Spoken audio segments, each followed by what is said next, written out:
నమస్కారం. సుఖీభావకు స్వాగతం. వైద్యం విషయంలో ఎవరిష్టాలు వారివి. కొందరికి ఇంగ్లీష్ మందులపైనే నమ్మకం, మరికొందరికి ఆయుర్వేదంపై గురి, ఇంకొందరికి హోమియోపతి అంటేనే పూర్తి భరోసా. ఒకరికి నచ్చింది మరొకరికి నచ్చకపోవచ్చు. అన్ని అందరికీ నచ్చాలనే నిబంధనలు కూడా ఏవీ లేవు. ఏది ఏమైనా ఆఖరిగా అందరూ కోరుకునేది ఆరోగ్యంగా ఉండాలనే. సుఖీభావ సంకల్పం కూడా ఇదే. అందుకే అన్ని వైద్య విధానాలను ఒకతాటిపైకి తెచ్చి అందరిలో ఆరోగ్యం పట్ల అవగాహన పెంచుతోంది మీ సుఖీభవ. నిమోనియా అనేది శ్వాసకోశాలకు సంబంధించిన వ్యాధి. సాధారణ భాషలో గుండెకు నిమ్ము చేసిందని, ఛాతీలో నీరు చేరిందని, కఫం చేరిందని ఇలా అంటూ ఉంటారు. ఇది చిన్నపిల్లల్లో ఎక్కువగా వస్తూ ఉంటుంది. అసలు నిమోనియా అంటే ఏంటి? ఇది ఎందుకు వస్తుంది? దీనికి ఎలాంటి చికిత్సా పద్ధతులున్నాయి? ఇది రాకుండా ముందు జాగ్రత్తలు ఏమైనా పాటించవచ్చా? మొదలైన వివరాల గురించి ఈరోజు తెలుసుకుందాం. నిమోనియా అంటే ఊపిరితిత్తులకు ఇన్ఫెక్షన్ సోకిందని అర్థం. ఊపిరితిత్తుల్లో కుడివైపున 3 భాగాలు, ఎడమ వైపున 2 భాగాలు ఉంటాయి. వీటిలో ఎక్కడో ఒక దగ్గర నిమోనియా రావచ్చు.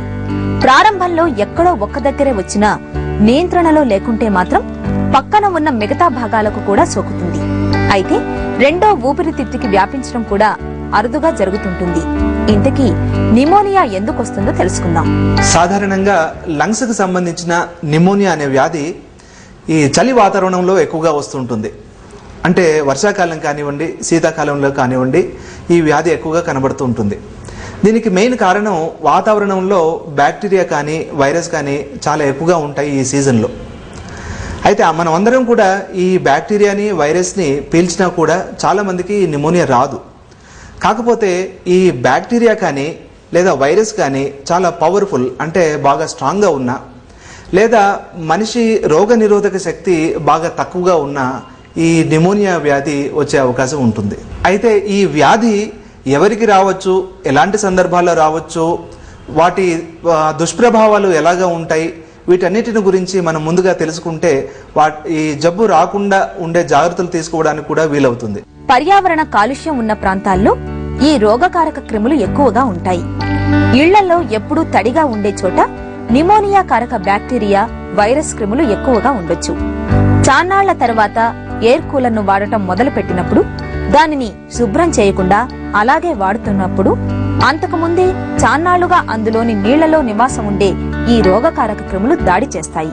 రోగ నిరోధక శక్తి బాగా శరీరాన్ని తగ్గించే కొన్ని పరిస్థితుల్లో కూడా ఈ వ్యాధి రావడానికి అవకాశాలు ఉన్నాయి. ముఖ్యంగా ఈ ధూమపానం కానీ, లేదా ఆల్కహాల్ కానీ, లేదా మత్తు పదార్థాలకి అలవాటు పడిన వాళ్ళల్లో ఈ రోగ నిరోధక శక్తి బాగా తగ్గిపోతుంది. కాబట్టి వాళ్ళలో నిమోనియా వస్తుంది. అలాగే కొన్ని దీర్ఘకాలిక జబ్బులు ఏమన్నా ఉన్నట్లయితే, ముఖ్యంగా ఈ హార్ట్ జబ్బు కానీ, లేదా కిడ్నీకి సంబంధించిన వ్యాధులు కానీ, లేదా క్యాన్సర్ కానీ, క్యాన్సర్కి వాడుతుండే మందుల వల్ల కానీ, వీటన్నిటిలో కూడాను ఈ రోగ నిరోధక శక్తి బాగా తగ్గిపోతుంది. కాబట్టి పీల్చుతున్న ఈ క్రిముల సంఖ్య అవి తక్కువగా ఉన్న కొంతమందిలో ఈ నిమోనియా వచ్చే అవకాశం ఉంటుంది. చిన్నపిల్లల్లో కానీ 60 సంవత్సరాలు పైబడిన వాళ్ళలో కూడా ఈ నిమోనియా రావచ్చు. ఈ నిమోనియా ఒక్కోసారి ప్రాణాంతకంగా కూడా మారుతూ ఉంటుంది. కాబట్టి ఆ నిమోనియా లక్షణాలను తొలి దశలోనే మనం కనుక్కొని దానికి సరైన వైద్యం చేయించుకోవడం ఎంతో అవసరం. మరి నిమోనియాను గుర్తించడం ఎలా? లక్షణాలు: చాలా రోజులుగా ఉంటున్న దగ్గు, దగ్గులో కఫం, రక్తం, ఛాతీలో నొప్పి, జ్వరం, చలితో కూడిన జ్వరం, ఆయాసం, వ్యక్తి నీలిరంగులోకి మారడం. అయితే ఈ లక్షణాలు కనిపించగానే మనం సాధారణ సమస్యగానే పరిగణిస్తాం. కానీ ఇవి 2-3 రోజుల కంటే ఎక్కువగా ఉంటే, లేదా లక్షణాలు ఎక్కువ అవుతుంటే, ముఖ్యంగా జ్వరం, ఛాతీ నొప్పి ఎక్కువగా ఉంటే నిమోనియాగా అనుమానించాల్సిందే. నిమోనియా సీరియస్ గా మారితే అది ఊపిరితిత్తుల్లో లంగ్ యాబ్సెస్ అని, ఊపిరితిత్తుల చుట్టూ చీము పేరుకొని పోవడం కానీ చేస్తూ ఉంటుంది. అలాగే అవయవాలు, ఇతర అవయవాలు కూడా వీటి వల్ల ఎఫెక్ట్ అవుతుంది. ముఖ్యంగా ఈ హార్ట్ కానివ్వండి, కిడ్నీ కానీ, లివర్ కానీ, బ్రెయిన్ కానీ, వీటన్నిటి కూడాను ఈ క్రిములు పాకి వాటి వల్ల ఈ ఇన్ఫెక్షన్ అవయవాలకి వస్తూ ఉంటుంది. దానితో ఒక్కోసారి పేషెంట్ పరిస్థితి ప్రాణాపాయ స్థితిలో కూడా పడిపోయే అవకాశం ఉంది. అయితే ఇలాంటి పరిస్థితి రాకుండా ఉండడానికి ముందుగానే మనం కొన్ని పరీక్షలు చేసుకోవాలి. తొలి దశలోనే ఈ పరీక్షలు చేసుకున్నట్లయితే వ్యాధిని సరిగ్గా గుర్తించి దానికి సరైన చికిత్స తీసుకోవడానికి వీలవుతుంది. ముఖ్యంగా ఈ బ్లడ్ కౌంట్స్, టోటల్ కౌంట్స్ అంటాం, ఇవి పెరిగాయా లేదా అని తెలుసుకోవడం. రెండవది ఛాతీ ఎక్స్రేను. మూడవది ఈ కఫం పరీక్ష. దాంట్లో ఎలాంటి క్రిములు ఉన్నాయి, అది బ్యాక్టీరియానా, లేకపోతే వైరసా, లేకపోతే ఫంగసా, అలాంటి వివరాలన్నీ కూడాను మనకు ఈ స్ఫూటం ఎగ్జామినేషన్లో వస్తాయన్నమాట. కొంతమందిలో ట్యూబర్క్లోసిస్ వల్ల కూడా నిమోనియా వస్తుంది. అయితే మామూలు నిమోనియాకి ట్యూబర్క్లోసిస్ నిమోనియాకి తేడాలు ఉంటాయి. కాబట్టి ఈ స్ఫూటం ఎగ్జామినేషన్ అనేది ముఖ్యంగా తెల్లవారుతూనే మొహం కడగకుండా ఈ కఫాన్ని పరీక్షకు పంపించినట్లయితే ఆ కఫంలో మనకు ఆ క్రిములు ఏమిటి, వాటి వివరాలన్నీ కూడా తెలుస్తుంది. దాన్ని బట్టి సరైన చికిత్స ఇవ్వడానికి వీలవుతుంది.